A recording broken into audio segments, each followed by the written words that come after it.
Hello, targeted individual.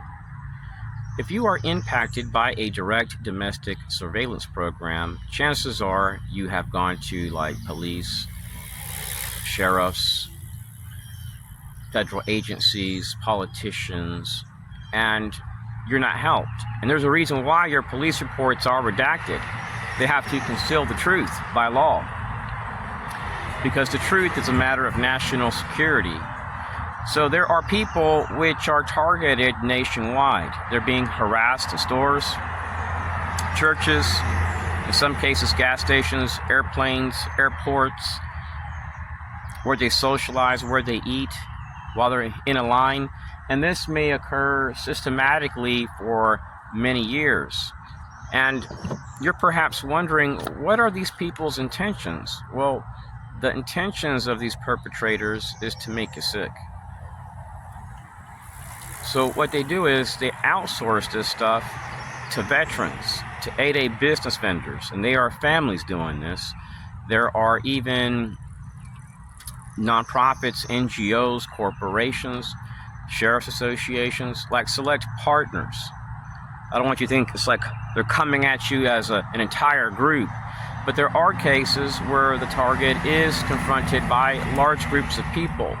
Now, literally in every subdivision within the state of Florida, there is bound to be a member of a civic group, a sheriff association partner, somebody which will back the blue, and that's a good thing. But there are cases where false information is passed down which can't be verified by law enforcement. There's no investigation occurring through law enforcement towards you in many cases. It's simply somebody on a federal level trying to paint this picture that you're a threat. So what occurs from there is the target is systematically harassed and tested. And versus leaving you alone, they just take shots at you and just mob you.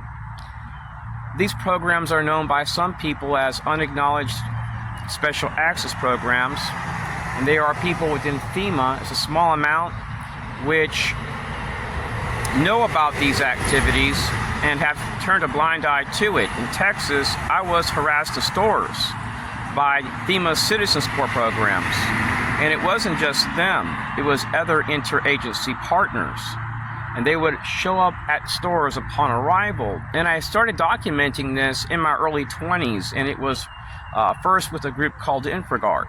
Then it went on to like Public Works, Parks and Recreation, and in every state, like select members of neighborhood watch groups, of defense contractors, educators, people tied to offices of community engagement. So here I am, I'm going to school, and I'm being threatened in classrooms where sheriffs had to come in. I'm just there to do my work. And I'm always being harassed by somebody that's either in the Army or ex-military, that's LGBT, transgender, clearly, in the LGBT community, or people which were radical feminists. Now, when I started talking to my teachers about this, they told me straight up, it's very obvious you're being targeted. We don't know why this is occurring. And I had two teachers in Texas. They told me, and I made a video about this on a different channel, which shares their names and everything. They told me straight up what was going on.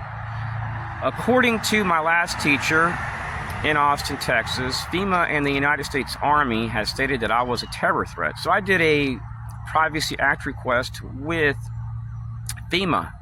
And every single time I did a request, the requests were denied, even at the highest levels. Well, they only do that when they have an exemption.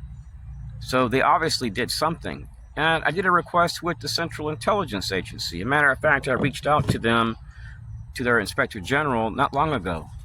Well, something really weird happened. When I reached out to the CIA, all of a sudden, I experienced a dramatic boost in targeting.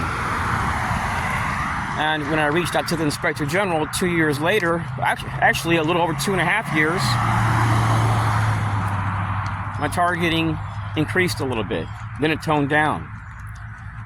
So what the enemy does is they try to make you sick.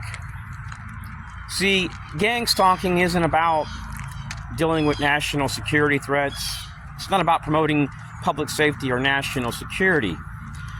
It's a way to make people sick, which in some cases are exposing truths that the clandestine within our government don't want nobody to know. One day I was walking with my bike, and I had been coming down this bike trail for about 6 years. And the exact moment I would get to this area, I would have some issues with the person, and I would just tell them, look, just leave me alone. And I would just walk away. I wouldn't stop. I just kept walking. And then I get to the front entrance of where I live at. I've been living in this residential area down the road from here for about 6 years. And when you go into the residential area where I live at, if you go to the second house, like once you go in, you go to the second house on the right, there's a guy living there. He looks like a decent man. He's a veteran. He cuts grass to make extra money. And then you go to the right, and also if you go straight into the residential area, it's the first house. It's not to the left or to the right. It's just right there in the front. It's a 2-story house. I had an issue with the guy there. That's a small business vendor, and his office is at a small business opportunity center. I have all his information. And then I had another issue with another veteran on my street that works for Lockheed Martin in Orlando, Florida. Then I had another issue with the guy down the road from here that's a Jewish guy and a Freemason. Then I had another issue with the guy about 4 years ago that's an employee of Department of Homeland Security. I'm just shopping with my mother to buy food. Then I had more and more issues with ex-U.S. Army personnel, which all own small businesses. The list continues, and it shows a lot of Jewish people that own businesses. It shows proof. So when I started seeing this pattern of harassment, I didn't know what to do. The only thing I could think of was leaving the United States. But then I had thought if I did that, I'll probably be targeted because these organizations provide foreign targeting opportunities. So I decided I would go to Colombia. I've never been there before, and I went to this tourist area. Stayed at a 5-star hotel. I was living it up, eating at the best restaurants in the area, and something really weird happened. I got targeted by people which were transgender and that were American. They didn't speak Spanish, and one guy that's a retired cop that's disabled. And when I get to the airport, I'm haggled by the security there and police, and an American guy walks up to a cashier, gives him $50, and he points at me and says, whistle at him right in front of my face. And the guy does it, takes the $50, and he laughs in my face. There wasn't much I could do. I'm in an airport. And I seen the cops weren't going to help. They can easily be bought off with a $50 US bill. So I arrived back in the United States, and I had an issue with my brakes, and I go to a brake shop. And a guy comes in with a gold star badge and a green uniform and haggles me.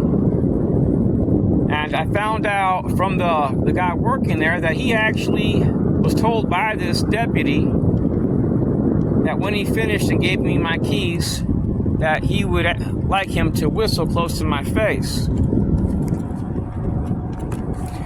So what they do is they try to provoke the target and entrap the targeted individual. So that way they come out looking like the good guys and you look like the bad guy. And they systematically push you until something happens.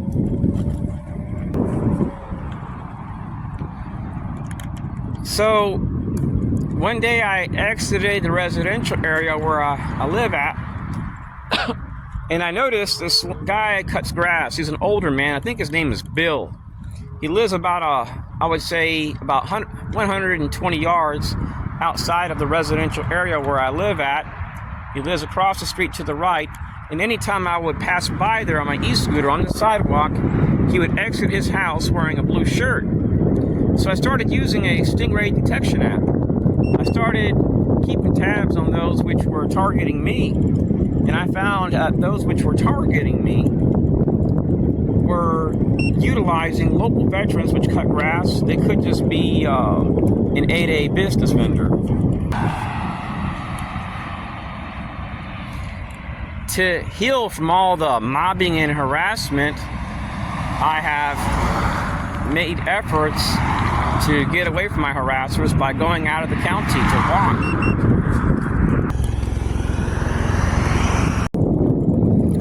So the enemy did not want me to enjoy my environment.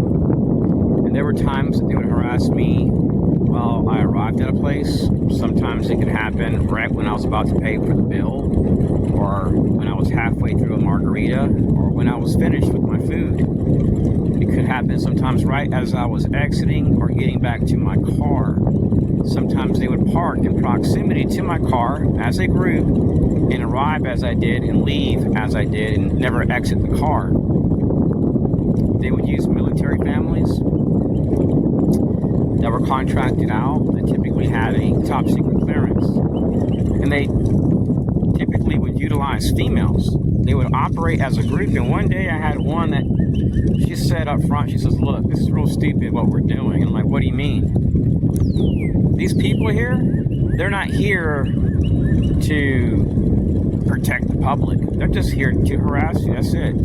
They just want to make their presence known, but you're in a place that's like 29 miles away from the nearest town. You're just fishing in a place with a security camera. You're just fishing. You're the only one here. We're just here to harass, pretty much. Then they took off and left. When I seen that this was not about promoting national security or public safety, I became disgusted with the FBI, CIA, and even DOD partners. See, it's not like it's the whole entire department doing this. It's select groups, and sometimes they're from outside of your county. And they just access local resources, and they share information through apps, emails. They just simply call you. They can see your location in real time. They're not doing anything based on promoting national security. Why do you think they have to utilize cops and select partners? Because it's illegal. And these guys get a cut too that are tied to these sheriff's associations. So it's just one big scam based on defrauding the government and targeting people and promoting problems versus stopping them.